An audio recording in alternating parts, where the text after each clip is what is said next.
चंद्रबाबू नायडू ने आज चौथी बार आंध्र प्रदेश के मुख्यमंत्री पद की शपथ लेकर एक नए दौर की शुरुआत की।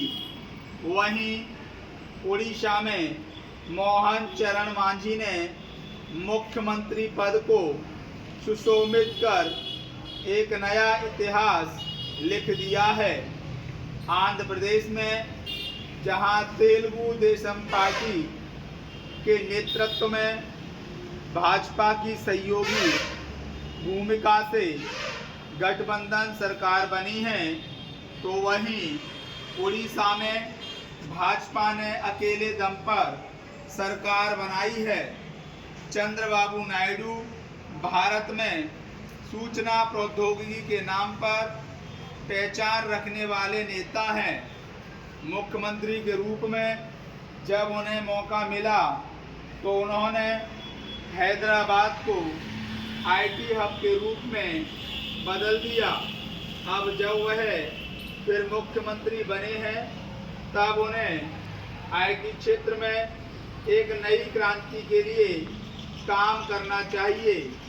भारत में वह भी आंध्र प्रदेश जैसे राज्य में आईटी के क्षेत्र में ज़्यादा निवेश, नवाचार व सरकारी स्तर पर ज़्यादा सहूलियत की ज़रूरत है। चंद्रबाबू को एक नया आंध्र बनाने के लिए काम करना चाहिए। अमरावती में राजधानी बनाने की योजना पर वह बेशक काम करे, पर उन्हें रोजगार और प्रदेश के बुनियादी विकास के लिए ज़्यादा सोचना होगा। आंध्र प्रदेश के नए मंत्रिमंडल में संभावना के अनुरूप ही तेदेपा के 21 विधायकों, जनसेना के 3 विधायकों और भाजपा के 1 विधायक को शपथ दिलाई गई है।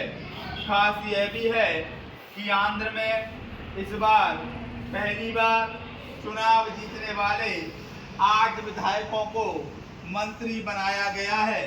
पहली बार चुनाव जीते लोकप्रिय अभिनेता पवन कल्याण ने भी सहर्ष मंत्री पद स्वीकार किया है, जिससे कला क्षेत्र में भी हलचल है।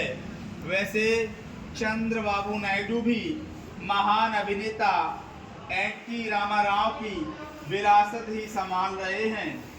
चंद्रबाबू ने कसम खाई है कि वह राज्य में केवल एक राजधानी बनाएंगे, तो उन्हें ध्यान रखना होगा कि भ्रष्टाचार के दाग ना लगें। नई राजधानी का निर्माण एक बड़ी योजना है, उसे ईमानदार हाथों से पूरा होना चाहिए। चंद्रबाबू के लिए एक बड़ी चुनौती अपने किए वादे को पूरा करना है। ज़्यादातर विश्लेषक यही मानते हैं कि पिछली बार भी वह अपने वादे ना निभाने की वजह से ही हारे थे। दरअसल दक्षिण में भांति भांति की मुफ्त योजनाएं घोषित होती हैं, जिनको पूरा करना व्यवहारिक रूप से आसान नहीं होता। जनता ने चंद्रबाबू की राजनीति पर भरोसा जताया है और इस भरोसे को कायम रखना नए मुख्यमंत्री की जिम्मेदारी है। उधर उड़ीसा के भी कायाकल्प का मौका भारतीय जनता पार्टी को मिला है। नवीन पटनायक के समय वह राज्य लगभग ठहर गया था। हर तरह के संसाधनों के बावजूद उड़ीसा उतना आगे नहीं बढ़ पाया जितना उसके कुछ अन्य पड़ोसी राज्य बढ़ गए। छत्तीसगढ़ बहुत आगे बढ़ गया। बंगाल भी ठीक स्थिति में है। बिहार की जीडीपी भी तेजी से बढ़ रही है, मगर उड़ीसा का हाल बुरा था तो लोगों ने लगभग 2.5 दशक बाद नवीन पटनायक को किनारे कर दिया। अब बागडोर भाजपा के हाथों में है। तो इसका सीधा अर्थ है कि उड़ीसा के लोग तेज तरक्की चाहते हैं। उड़ीसा के मुख्यमंत्री मोहन चरण मांझी के लिए चुनौतियां कम नहीं हैं। अगर केंद्र सरकार का पूरा साथ मिला तो भाजपा में उड़ीसा को लेकर उत्सव का माहौल है।